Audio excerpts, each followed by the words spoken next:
midnight, and I was driving alone on a desolate road that stretched out in front of me like a black ribbon under the moonless sky.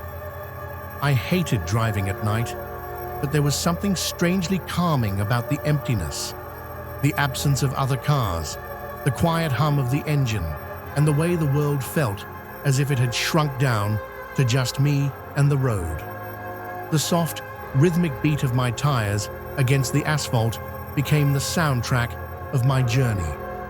I had been on the road for hours, driving back from a family gathering that had dragged on much longer than I anticipated. My eyelids felt heavy, and the darkness outside seemed to seep into my mind, blurring my thoughts. The small dashboard clock blinked 2:17 a.m., and the GPS indicated that I was still about an hour away from home. I sighed and rolled down the window slightly, hoping the cool night air would keep me alert. The road was straight and uneventful, lined by thick woods on either side.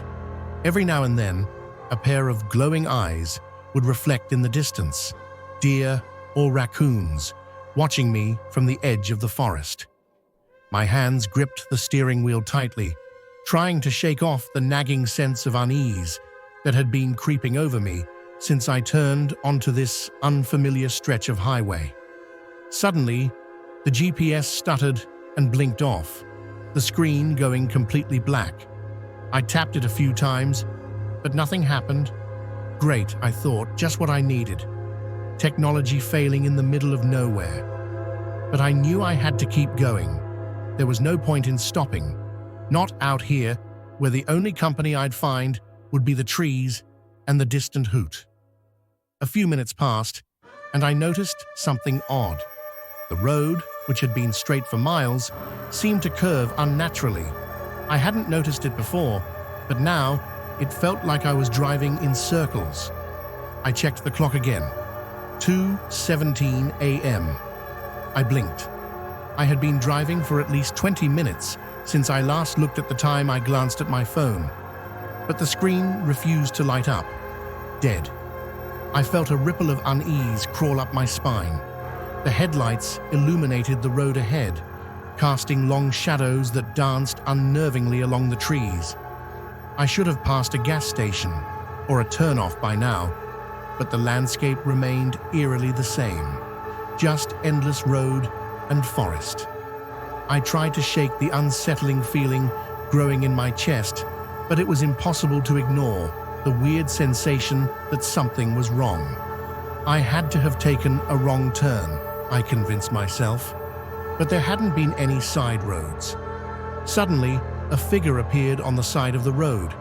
It was a man, standing motionless at the edge of the trees. He was dressed in ragged clothes, his face hidden in shadow, but I could see enough to know something about him wasn't right.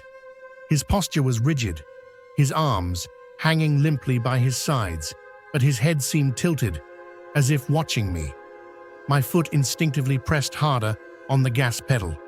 The car sped up, but the figure remained in the corner of my vision, unmoving. As I passed him, I dared a quick glance into the rearview mirror. He was gone. I could feel my pulse racing in my throat. My breathing quickened, my heart hammering against my chest. Maybe I was just seeing things. Maybe I was too tired, and my mind was playing tricks on me. But I couldn't shake the feeling that someone or something was watching me. A few miles later, I saw him again. The same man standing at the edge of the road in the exact same position. This time, I didn't slow down. I kept my eyes forward, refusing to look at him. But even though I sped past, I could feel his presence lingering behind me, as if he had been burned into my vision. The road felt endless now, stretching out like a nightmare that I couldn't wake from. My hands were slick with sweat, the steering wheel creaking under my tight grip. I had to get out of here. I had to find a way off this road. Without warning, the car jolted violently, the tires screeching as I swerved to avoid something in the middle of the road. The car skidded to a stop, and my heart leaped into my throat as I stared ahead. A woman stood in the road, her long hair covering her face, her body draped in a torn white dress that fluttered unnaturally in the wind. She stood perfectly still, her feet bare on the cold pavement. I honked the horn, but she didn't move. Panic surged through me. I couldn't drive around her. The road was too narrow, and on either side was dense forest. My hands trembled as I reached for the door handle, but something inside me screamed not to get out. Instead, I cracked the window open slightly and called out, "Are you okay? Do you need help?" No response.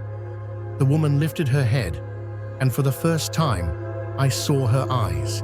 They were wide and empty, black voids that seemed to swallow the light from my headlights.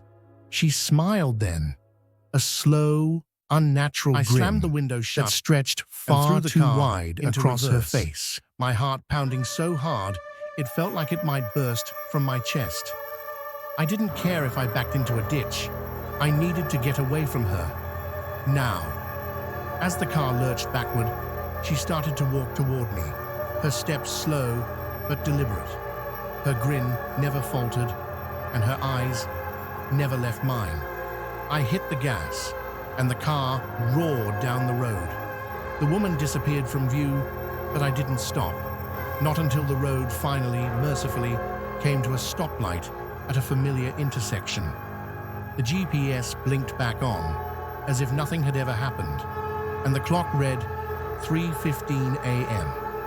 I never found out who or what those figures were, but I've never driven that road again.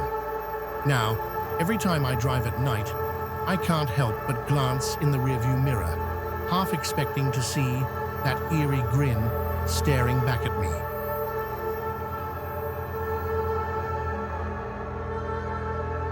If you've made it this far, don't forget to subscribe to the channel.